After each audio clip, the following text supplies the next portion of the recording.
नमस्कार मित्रों, 75 hard challenge का आज है पहला दिन। शुरू करते हैं आज का सेशन। प्रश्न संख्या 1, प्रागैतिहासिक काल मानव के विकास का प्रारंभिक काल जिसके बारे में कोई लिखित प्रमाण या साक्ष्य उपलब्ध ना हो। प्रश्न संख्या 2, आद्य ऐतिहासिक काल वह काल जिसके बारे में लिखित साक्ष्य तो हैं परंतु उन्हें पढ़ा नहीं जा सका है। उदाहरण के लिए सिंधु घाटी सभ्यता, इसकी लिपि को अभी तक पढ़ा नहीं जा सका है। क्वेश्चन नंबर 3, ऐतिहासिक काल जिस काल के बारे में लिखित साक्ष्य मौजूद हों एवं उन्हें पढ़ा भी जा सके उसको कहते हैं ऐतिहासिक काल।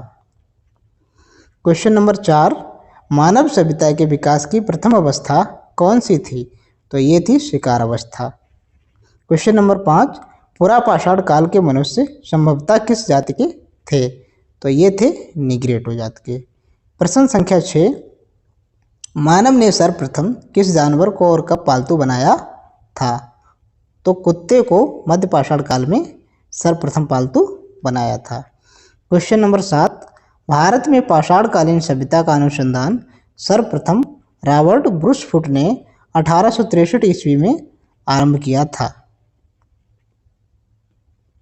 क्वेश्चन नंबर 8, मानव को आग की जानकारी पुरापाषाण काल से ही थी किंतु इसका प्रयोग नवपाषाण काल से आरंभ हुआ।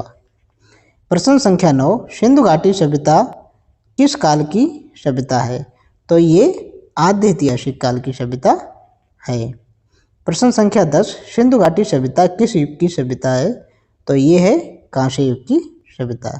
ध्यान देंगे यहाँ पर प्रश्न संख्या 9 और 10 में अंतर है। जब काल की बात करेंगे तो आद्य ऐतिहासिक काल होगा और जब युग की बात की जाएगी तो ये कांस्य युगीन सभ्यता हो जाएगी। प्रश्न संख्या 11, भारत में पुरातत्व विभाग की स्थापना कब और किसने की? सन 1905 ईस्वी में लॉर्ड कर्जन ने की थी। प्रश्न संख्या 12, सर जॉन मार्शल के निर्देशन में दयाराम साहनी ने सन 1921 में हड़प्पा नामक स्थल की खोज की थी। प्रश्न संख्या 13, सिंधु घाटी सभ्यता की सर्वमान्य अवधि 2350 ईसा पूर्व से 1750 ईसा पूर्व है। प्रश्न संख्या 14, सिंधु घाटी सभ्यता का विस्तार कहाँ से कहाँ तक था? तो पूर्वी सीमा इसकी थी आलमगीरपुर उत्तर प्रदेश, पश्चिमी सीमा सुतकांगडोर तक, उत्तरी सीमा मांडा जम्मू कश्मीर तक, दक्षिणी सीमा दैमाबाद तक। क्वेश्चन नंबर 15, सिंधु सभ्यता का सबसे बड़ा भारतीय स्थल कौन सा है? तो ये है राखीगढ़ी, हरियाणा। क्वेश्चन नंबर 16, पाषाण काल के तीनों चरणों का साक्ष्य भारत में कहाँ से प्राप्त होता है? तो ये प्राप्त होता है बेलन घाटी, इलाहाबाद से। क्वेश्चन नंबर 17, चावल की खेती का प्राचीनतम साक्ष्य कहाँ से प्राप्त हुआ है? तो ये प्राप्त हुआ है कोल्डी हवा, इलाहाबाद से। क्वेश्चन नंबर 18, भारत में सर्वाधिक सैंधव स्थल कहाँ पाए गए हैं? तो ये पाए गए हैं गुजरात में। सिंधु सभ्यता की मोहरें अधिकांशतः किसकी बनी थी? तो ये बनी हुई थी शेरखड़ी की। प्रश्न संख्या 19। प्रश्न संख्या 20 क्या है? तांबे की मोहरें कहाँ से मिली हैं? काफ़ी महत्वपूर्ण प्रश्न है। तो ये मिली हुई हैं लोथल और देसलपुर नामक स्थान से। प्रश्न संख्या 21, सिंधु सभ्यता का बंदरगाह लोथल में था। ठीक है, ये शिपयार्ड था।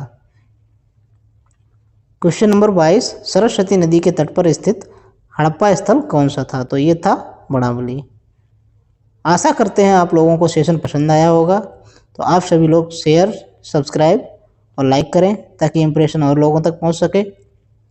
और सेशन देखने के लिए आप सभी का धन्यवाद।